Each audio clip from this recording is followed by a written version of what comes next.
행복한 왕자. 높고 둥근 기둥 위 도시를 한눈에 내려다볼 수 있는 곳에 행복한 왕자의 조각상이 우뚝 서 있었다.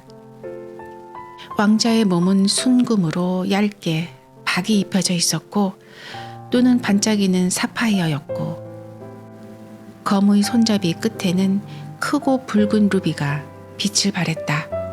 보는 사람마다 왕자에게 감탄을 했다. 왕자는 지붕 위에 달린 수탉 풍향계처럼 아름답단 말이야. 예술을 볼 줄 아는 눈이 있다는 말을 듣고 싶어하는 시의회 의원이 말했다.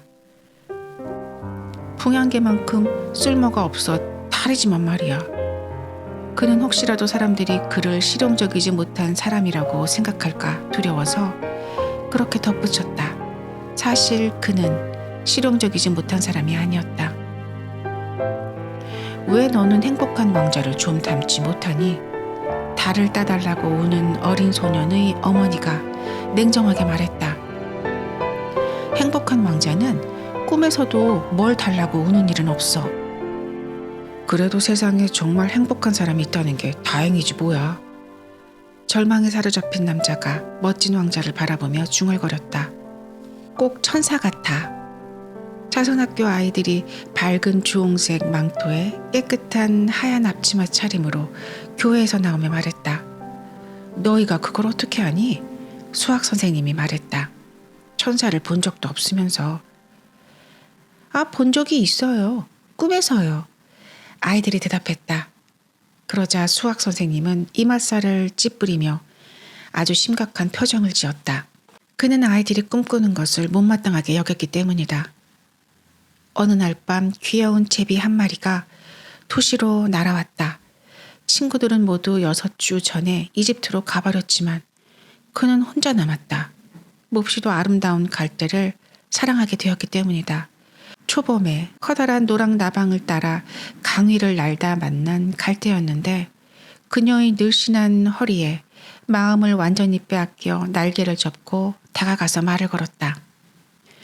그대를 사랑해도 될까요? 제비가 물었다. 제비는 핵심 이야기로 파로 들어가는 것을 좋아했기 때문이다.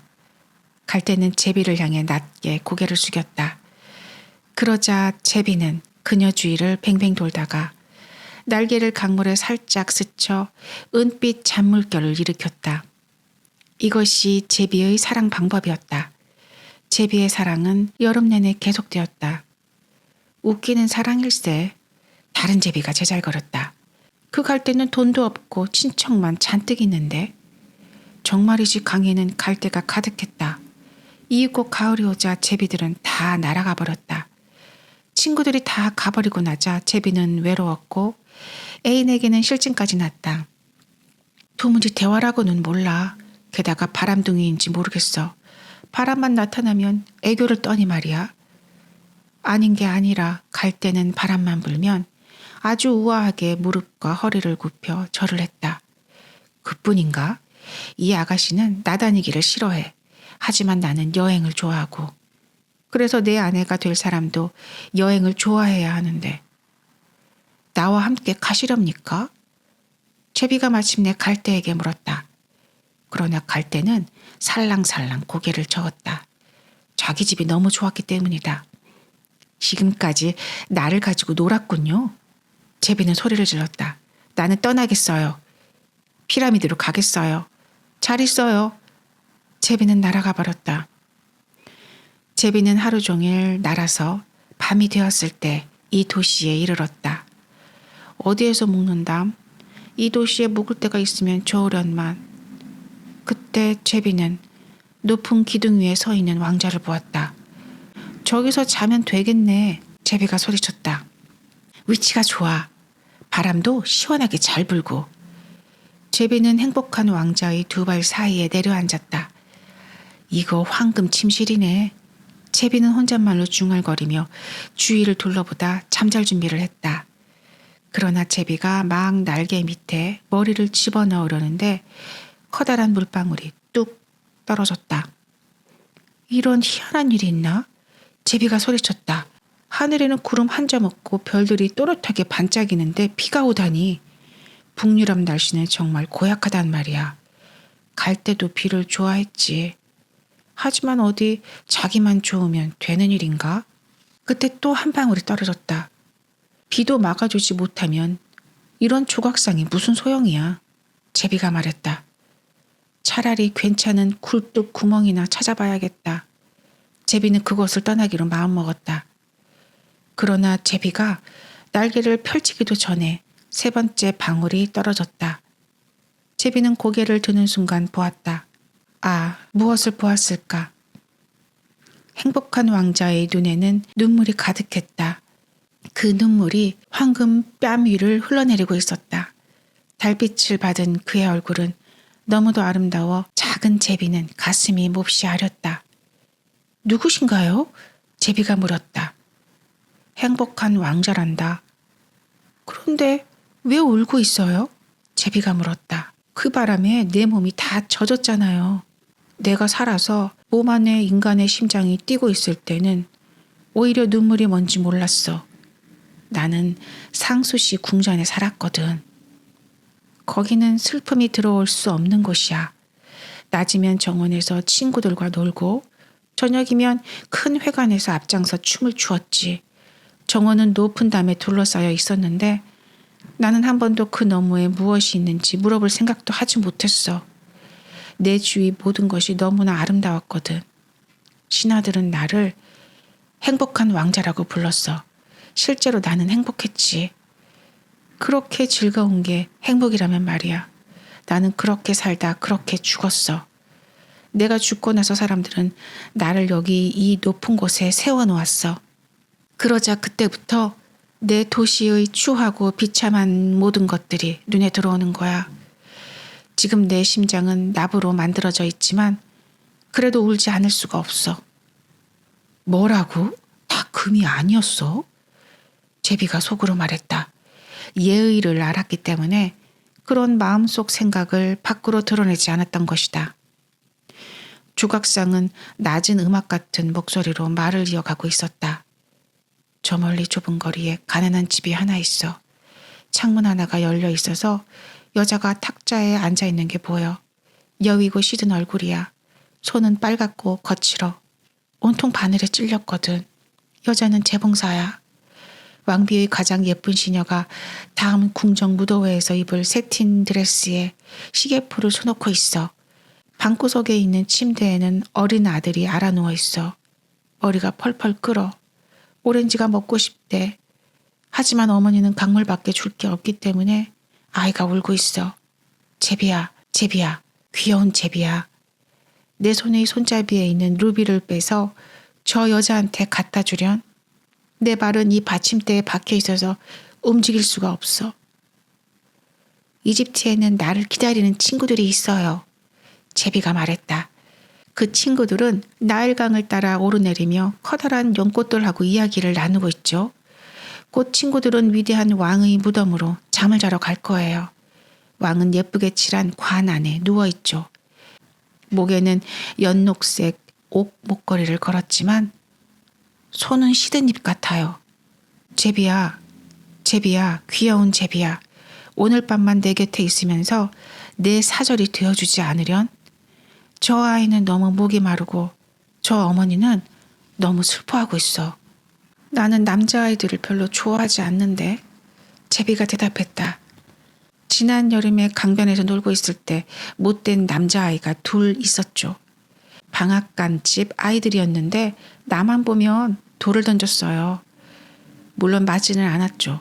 우리 제비들이 그까지 돌멩이에 맞을 정도로 멍청하게 날지는 않으니까. 게다가 나는 민첩하기로 유명한 집안 출신이거든요. 그렇다고 해도 그 무례함은 잊을 수가 없어요. 그러나 행복한 왕자가 너무 슬퍼 보였기 때문에 귀여운 제비는 마음이 아팠다. 여기는 추워서 싫어요. 제비가 말했다. 하지만 오늘 밤만 왕자님과 함께 있으면서 사절 노릇을 해드릴게요. 고마워 귀여운 제비야. 왕자가 말했다. 제비는 왕자의 검에서 커다란 루비를 뽑아 부리에 물고 도시의 지붕 위를 날아갔다. 하얀 대리석에 천사들이 조각되어 있는 성당 탑을 지나갔다. 궁궐을 지나갈 때 춤을 추는 소리가 들렸다. 아름다운 여자가 애인과 함께 발코니로 나왔다. 별들이 참 멋지네요. 남자가 여자에게 말했다.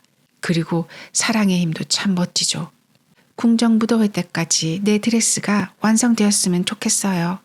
여자가 대꾸했다. 드레스 위에 시계풀을 수놓으라고 했거든요. 그런데 재봉사가 너무 게을러요. 제비는 강 위를 지나가다가 배 돛대 위에 등이 걸린 것을 보았다. 유대인 거주 구역을 지나가다 늙은 유대인들이 거래를 하고 구리 저울로 돈을 다는 것을 보았다. 마침내 제비는 가난한 집에 도착하여 안을 들여다보았다. 아이는 열에 들떠 침대에서 몸을 두척이고 있었다. 어머니는 너무 피곤해 잠들어 있었다.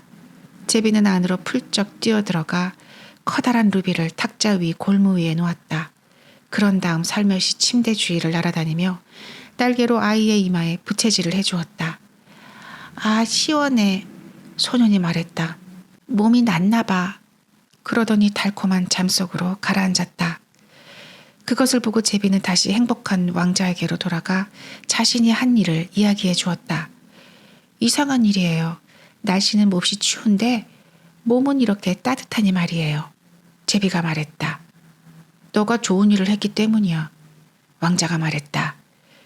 귀여운 제비는 생각을 하는 듯 하더니 어느새 잠이 들고 말았다. 생각만 하면 늘 졸렸기 때문이다. 날이 밝자 제비는 강으로 날아가 목욕을 했다. 이거 주목할 만한 현상이로군. 조리학 교수가 다리를 건너다 말고 말했다. 이 겨울의 제비라니. 그는 지역신문에 이 문제에 관한 긴 편지를 써보냈다. 모두가 그 편지를 인용했다. 거기에는 그들이 이해하지 못하는 말이 가득했기 때문이다. 오늘 밤에는 이집트에 가야지? 제비가 말했다. 그 생각에 제비는 몸의 기운이 솟는 듯했다. 제비는 도시의 공공기념물을 다 찾아가 보고 교회 첨탑 꼭대기에 한참 앉아 있어 보기도 했다. 가는 곳마다 참새들이 짹짹거리며 자기들끼리 소곤거렸다. 처음 보지만 꽤나 고귀해 보이네. 제비는 그런 말을 들을 때마다 흐뭇했다. 달이 뜨자 제비는 행복한 왕자에게 날아갔다. 이집트에서 나한테 시키실 일이 없나요? 제비가 소리쳤다. 지금 출발하려고 하는데. 제비야, 제비야, 귀여운 제비야. 왕자가 말했다. 나와 함께 하룻밤만 더 있지 않으련? 이집트에 기다리는 친구들이 있다니까요. 제비가 대답했다. 내일 내 친구들은 두 번째 폭포로 날아 올라갈 거예요. 그곳에 애기부들 사이에는 하마들이 웅크리고 있죠. 커다란 화강암 보좌에는 memnon 신이 앉아 있고요. 멤논 신은 밤새도록 별을 지켜보다가 샛별이 반짝이면 딱 한 번 기쁨의 탄성을 내지르고 다시 입을 다물죠. 정오에는 노란 사자들이 물가로 내려와 물을 마셔요. 사자들 눈은 녹색 에메랄드 같아요. 그들은 폭포가 내는 소리보다 더 크게 울부짖죠. 제비야, 제비야, 귀여운 제비야. 왕자가 말했다. 저 건너 멀리 다락방에 사는 청년이 보이는구나. 종이로 잔뜩 덮인 책상에 웅크리고 있어. 옆에 놓인 컵에 꽂힌 제비꽃 한 다발은 다 시들었구나. 곱슬곱슬한 갈색 머리에 입술은 석류처럼 붉고 큰 눈은 꿈을 꾸는 것 같아. 지금 극장 감독에게 갖다 줄 희곡을 마무리하려고 하는데 너무 추워서 더 쓰지를 못하는구나. 벽난로는 불에 꺼졌어. 게다가 배가 고파 당장이라도 쓰러질 것 같아. 왕자님과 하룻밤 더 머물지요. 정말로 마음 착한 제비는 말했다. 그 청년한테도 루비를 갖다 줄까요? 이런, 이제 루비는 없단다. 왕자가 말했다. 남은 건 내 눈뿐이야. 이건 진귀한 사파이어로 만든 거지. 인도에서 1000년 전에 가져온 거야. 그걸 하나 뽑아 가져다 주렴. 보석상에 갖다 팔면 먹을 거 하고 장작을 살 수 있을 거야. 그럼 희곡도 마무리할 수 있겠지? 왕자님, 제비가 말했다. 그렇게는 못하겠어요. 제비는 울기 시작했다. 제비야, 제비야, 귀여운 제비야. 왕자가 말했다. 내가 시키는 대로 하렴. 결국 제비는 왕자의 눈을 뽑아 청년의 다락방으로 날아갔다. 지붕에 구멍이 났기 때문에 들어가기는 쉬웠다. 제비는 그 구멍을 쑥 통과해 방 안으로 들어갔다. 청년은 두 손으로 머리를 감싸고 있었기 때문에 날개가 퍼덕이는 소리를 듣지 못했다. 청년이 눈을 들었을 때 시든 제비꽃들 위에 아름다운 사파이어가 놓여 있었다. 이제야 나를 알아주는 사람이 생기기 시작하는구나. 청년은 소리쳤다. 이건 나를 아주 존경하는 사람이 보낸 거야. 이제 내 희곡을 끝낼 수 있겠어. 청년은 무척 행복해 보였다. 다음 날 제비는 항구로 내려갔다. 그는 커다란 배 돛대에 앉아 뱃사람들이 선창에서 커다란 상자를 밧줄로 끌어올리는 것을 구경했다. 어서 끌어올려라, 이영차. 그들은 상자를 끌어올릴 때마다 소리쳤다. 어서 끌어올려라, 이영차. 그들은 상자를 끌어올릴 때마다 소리쳤다. 나는 이집트로 갈 거야. 제비는 소리쳤다. 그러나 아무도 관심을 가지지 않았다. 달이 뜨자 제비는 다시 행복한 왕자에게 돌아갔다. 작별 인사를 하러 왔어요. 제비가 소리쳤다. 제비야, 제비야, 귀여운 제비야. 왕자가 말했다. 나와 함께 하룻밤 더 있지 않으련? 이제 겨울이에요. 제비가 대답했다. 곧 이곳에는 차가운 눈이 내릴 거예요. 이집트에서는 녹색 야자나무 위로 햇볕이 따뜻하게 내리쬐죠. 악어들은 진흙에 엎드려 한가하게 주위를 둘러봐요. 내 친구들은 발백의 신전에 둥지를 틀고 있어요. 분홍색과 흰색 비둘기들이 내 친구들을 지켜보며 자기들끼리 꾸 소리를 내고 있죠. 왕자님, 이제는 떠나야 해요. 하지만 왕자님을 잊지는 않을게요. 왕자님이 내주신 보석을 대신할 아름다운 보석 2개를 내년 봄에 가져올게요. 제가 가져올 루비는 붉은 장미보다 더 붉을 거예요. 사파이어는 저 넓은 바다보다 더 파랄 거예요. 저 아래 광장에는 말이다. 행복한 왕자가 말했다. 어린 성냥팔이 소녀가 서 있어. 성냥을 시궁창에 빠뜨리는 바람에 다 못 쓰게 되었지. 저 아이가 집에 돈을 가져가지 못하면 아버지가 때릴 거야. 그래서 아이는 울고 있어. 아이는 신발도 양말도 못 신었어. 맨 머리가 바람에 다 드러나 있어. 내 다른 눈을 뽑아서 저 아이에게 갖다 주렴. 그러면 아이 아버지가 아이를 때리지 않을 거야.